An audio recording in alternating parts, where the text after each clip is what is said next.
If you had the power to remove any words from the dictionary, what words would you remove? Basically, Oh, erasing them from existence. oof. Well, all the four-letter words that should be in the dictionary anyway, they'd all be gone. Okay. So, let me see. Actually, we were having this discussion before. I don't remember. There was one that really that was all over my head. Do you remember what I said? There was I do. I have what one one? word in mind. Well, you said chauvinist. Oh, yes, yes, yes, yes. Chauvinist needs to go. Um, But doesn't isn't it a word for an inherent reality that some people suffer from?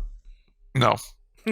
Um, it's an enabling word for self-delusive people. My first encounter with chauvinist, the word chauvinist.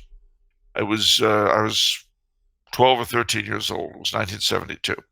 This is going down memory lane again, but you don't have to come with me. I'll tell the Hmm. story. Yeah. Um, what should happen? But then I'm on the bus. Now, in those days, not only were we not supposed to use foul language, but if there was nowhere to sit on the bus and a lady was standing, the well-behaved young man stood up and offered her a seat. Hmm. That was the way it was done, you see, back when we could control our mouths. So there was the whole place was full, but there was no one standing. The whole bus that I was on, bus stops. Girl gets on. She must have been, in retrospect, early 20s. So, like a well-behaved, well-brought-up young lad, I stood up and offered her my seat. She let loose on me. She called me a chauvinist, blah, blah, blah, blah, blah, blah, blah, blah, blah, blah, blah, blah, blah. So I looked at her and I sat down and I said, "I'm very sorry, sir. I didn't realize you were in drag." Wow. So you were 11 when you said that? Yeah, 12 or 13. Wow, that was sharp. Everybody laughed and she turned bright red. Well, she. What did you say earlier in the show? Give them what they want, good and hard. That's right. That was It's some what of she that wanted. right there. You Woo! know, so that was my first encounter with the word chauvinist. I'll never forget the look on her face and the guffaws and laughter. That's pretty sweet, Charles. Well, why do they have to have it always their own way? Why do they have to be the ones who just?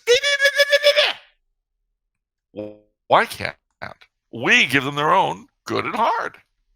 Why can't we tell people who don't want us to use their titles? Why don't we just call them Bobby Joe or Moron or whatever their names are? Why not? It's what they're asking for.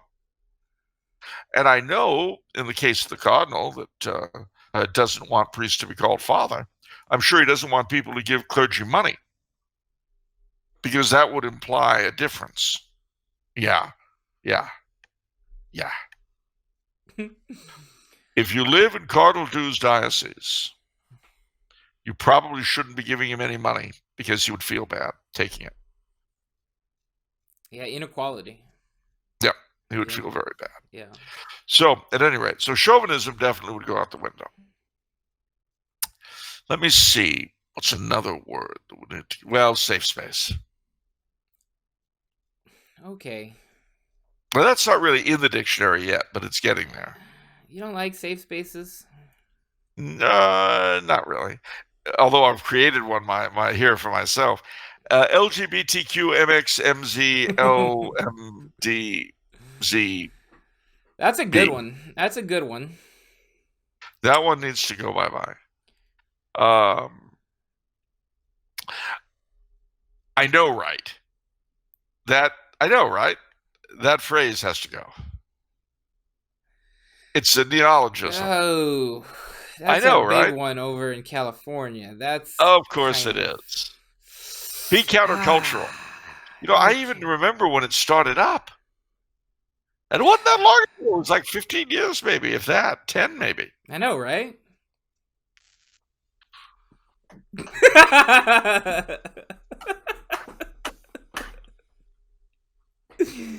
I hate that. Issues. That's another one. Oh, I've got issues. No, you don't. You're not a subscribing paper. You may have problems. You may have challenges. You don't have issues. Okay. I remember when that one came in. That's got to go. We're heaving that one out the door. Actually, I put my thought to it. There's a lot of words. Yeah, no, yeah, of course. I mean, there's a lot of words that from the human potential movement I could do that. Feedback could go. Input.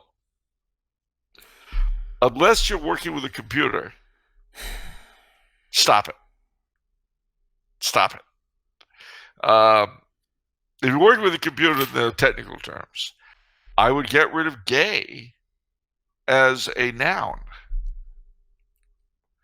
Okay. And its use as a verb would be restored to its original meaning. Gay as a verb? Wait, what? I mean, gay as an adjective, rather, my mistake. Gay as an adjective would be returned to its original meaning. Oh, yeah, happy. Yeah. I can remember when it was still used for that. Because, to tell you the truth, I would get rid of any word that turns behavior into a quasi-ethnic group. Behavior into... Okay. So, I mean, why don't we have adulterous Americans, known as easies? Yeah, I'm an easy. And, right now I'm majoring in easy studies in university. I'm doing my doctorate in easy studies. See, we easies, what? Okay. Does feminism fit in that camp? Feminism? Is that? Well, yeah. I mean, I don't know. Removing the word feminist, yeah, I wouldn't mind doing that. I'd keep feminine. Yeah. But I get rid of feminist. Yeah. Unless they want to have masculinists. Okay. Now, if you want to have masculinists and masculinism, then we can keep feminists and feminism. Otherwise, out the door with the rest of it. I'm waiting for a particular word from you, which is okay, what word? Don't keep me in suspense. I'm surprised we haven't gotten to this word, but the word is Austrofascist. Oh, Austrofascist. I mean, this is my go-to word to trigger you. I mean, it's like, okay, yes, I really want to trigger Charles right now, so okay, let's click that button. Not just Austrofascist, though. Oh, Islamofascist. Yeah. Romano-fascist, yeah. Anything that just connects the quality you don't like, and your little nasty little shortcut of escaping thought or really knowing anything, I mean, you're a Coulombe-fascist. You feel everyone has to eat just to be able to stay alive. What? Oh, yeah, you Coulombe-fascists are all the same. You insist that, people have to have 3 squares a day at least or they'll starve. What do you know? Using fascist in that sense is a moronic shortcut. Don't do it. Austrofascist and all the other fascist goes out the go. You can say radical Islam if you want. You could say radical Austrians. You could say radical anything you want. You could describe what they actually believed. Oh, but you'd have to find out what that was. Well, you're right, ladies and gentlemen.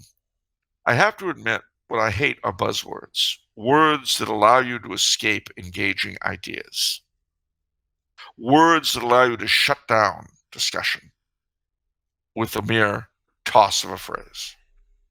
I hate that. Okay. Anyway, all of these umbrella terms that we use to escape engagement with ideas. Now, you might think, well, I know that's evil. I don't want to engage with it. Okay, don't. Just shut up about it. If it's not worth researching, it's not worth discussing. If it's not worth knowing about, it's not worth having an opinion on. So just stop. Just don't. You've got a life. You don't have to have an opinion on everything. You don't have to know everything. And you don't have to open your mouth about everything. Just the stuff you really know something about. But contrary-wise, if you do want to open your mouth about something, well, then take the time and find out about it. If you don't want to take your time, don't open your mouth. See, it's simple. Either learn and express yourself, or don't learn and shut up. Simple.